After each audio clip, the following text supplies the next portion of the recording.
Verify कर लेते हैं।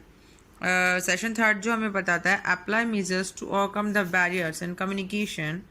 सो how to overcome the barriers for receiving any type of barriers in our communication, like any type of thoughts, any type of ideas which we are sending from the sender to receiver.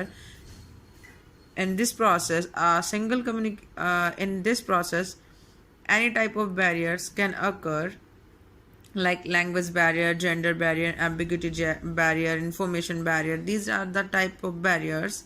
So एक एक करके हम लोग सभी barriers को clarify करते चलेंगे। सबसे फर्स्ट जो बैरियर है हमारा लैंग्वेज बैरियर।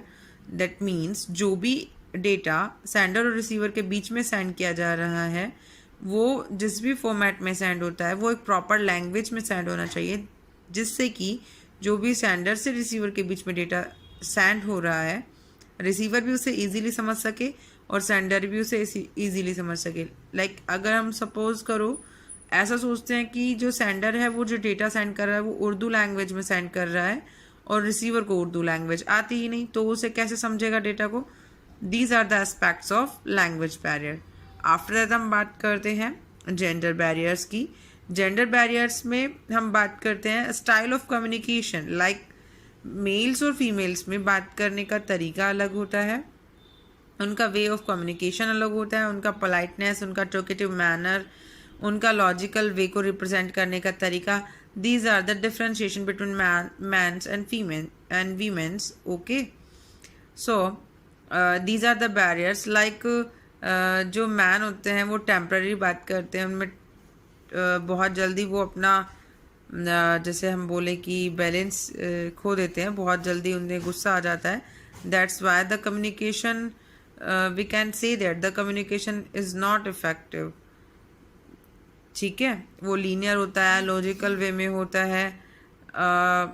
हम ये बोल सकते हैं कि सामने वाले इंसान को ज़रूरी नहीं है कि उस टाइम पर मूड हो सुनने का, बट अगर लीनियंसी की बात करें तो लीनियंसी उसमें होती नहीं है। वो लॉजिकल वे से सोचते हैं और विदाउट किसी भी फीलिंग के वो उस कंप्लीट डेटा को डिलीवर कर देते हैं। ओके, नेक्स्ट अपन बात करते हैं एम्बिग्यूटी बैरियर्स। एम्बिग्यूटी बैरियर्स का मीन्स ये होता है कि जब भी अगर हम लोग कोई भी डेटा जो कि रिप्रेजेंट करना चाहते हैं वो उसका जो पर्पस है या वो जो डेटा का या वो जो मैसेज है वो क्लियर अगर जब तक नहीं है तब तक वो मैसेज रिसीवर तक सेंड होने पर उसे मिसअंडरस्टैंडिंग ही होगी। मतलब पुअर वे अगर आपने रिप्रेजेंट किया है कम्युनिकेशन का तो रिसीवर उस मैसेज को एग्जैक्टली समझ नहीं पाएगा कि आप क्या कहना चाह रहे हैं। दैट मीन्स जो भी आप डेटा सेंड करें वो क्लियर हो,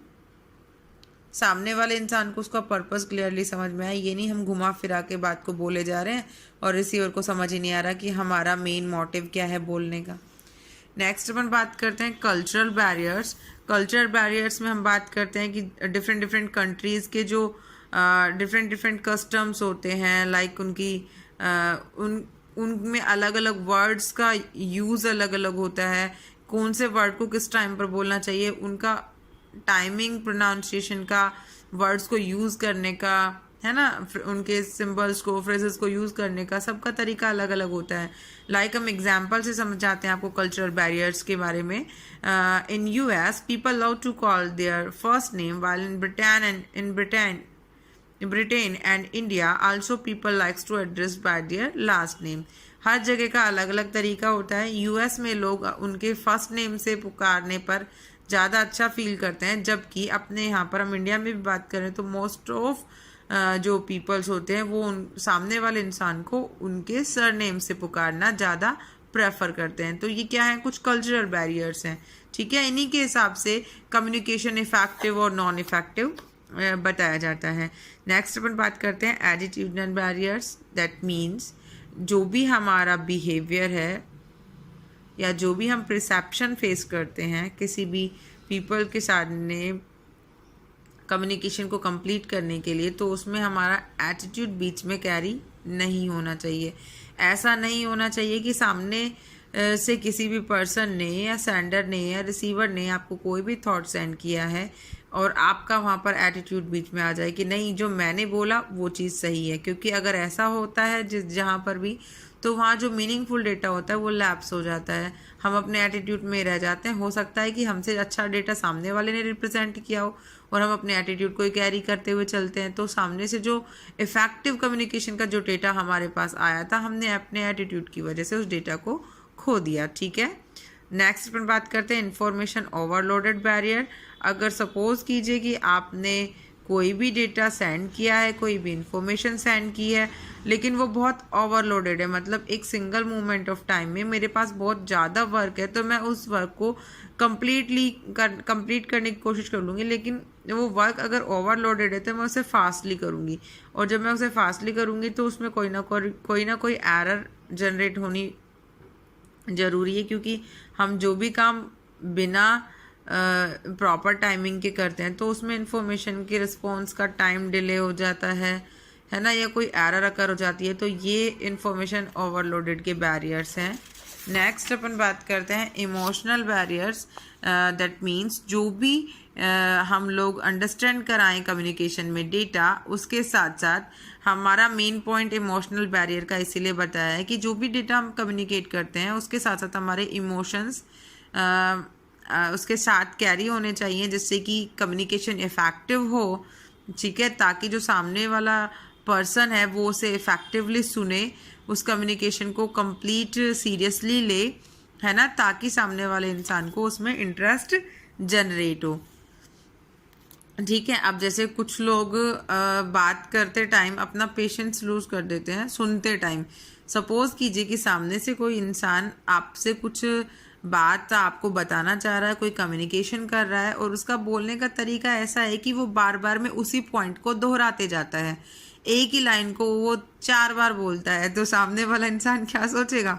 वो सोचेगा कि ये तो पकाऊ इंसान है और ये एक ही बात को बार बार बोलेगा, जिससे कि हम लोगों का कंसंट्रेशन वहाँ से लूज हो जाता है और हम लोग उसकी बात में अपना इंटरेस्ट नहीं दिखा पाते हैं। ठीक है, तो इसीलिए जो भी सेंडर है वो रिसीवर के बीच में जब तक जो भी कम्युनिकेशन करे वो इफ़ेक्टिव मैनर में होना चाहिए, और बिना किसी टाइम को, बिना किसी वर्ड्स को वेस्ट करते हुए इंटरेस्टिंग फॉर्मेट में होना चाहिए, जिससे कि जो यूज़र है वो उस डेटा को इफ़ेक्टिवली ले।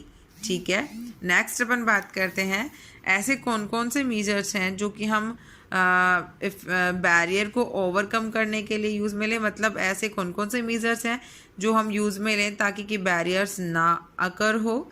सबसे पहला, हम कोशिश करें कि फेस टू फेस इंट्रैक्शन हो, जिससे कि ये जितने भी मिसअंडरस्टैंडिंग वाले बैरियर्स हैं ये अकर ना हो। सेकंड पॉइंट हम देखते हैं क्लैरिफाई आइडियाज़ बिफोर कम्युनिकेशन।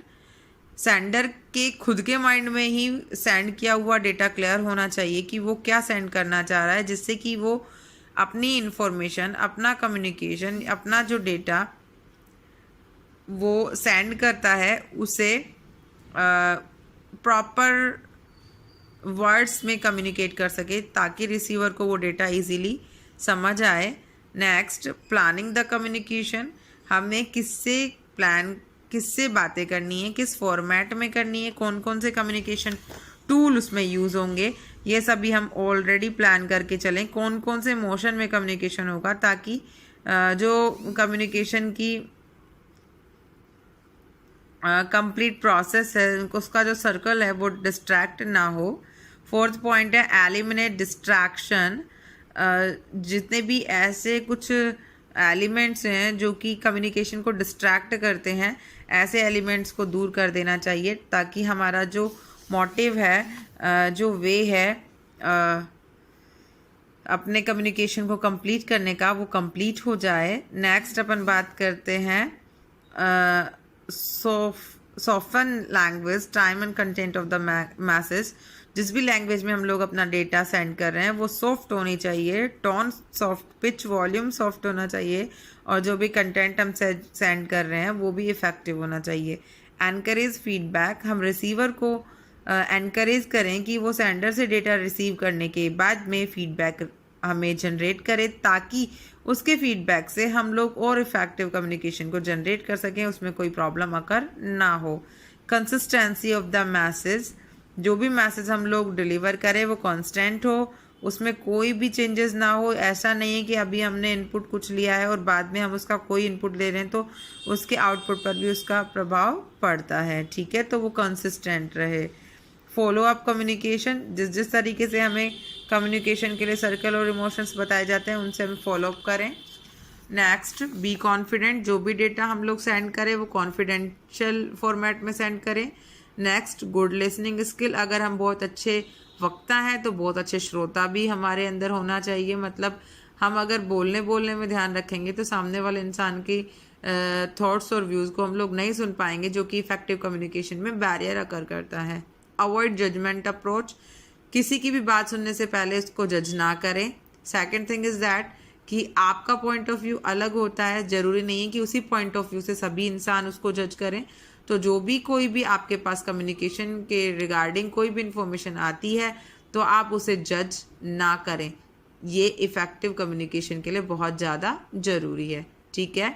तो इसमें अब जो लास्ट वाला पॉइंट है जिसमें 11 पॉइंट्स के सिर्फ नेम आपको डिस्कस किए हैं, ये आपको लिखना बाकी है। इससे पहले जो भी था वो मैं आपको सेंड कर चुकी थी, तो आप उनको लिख लीजिएगा। Okay, thank you.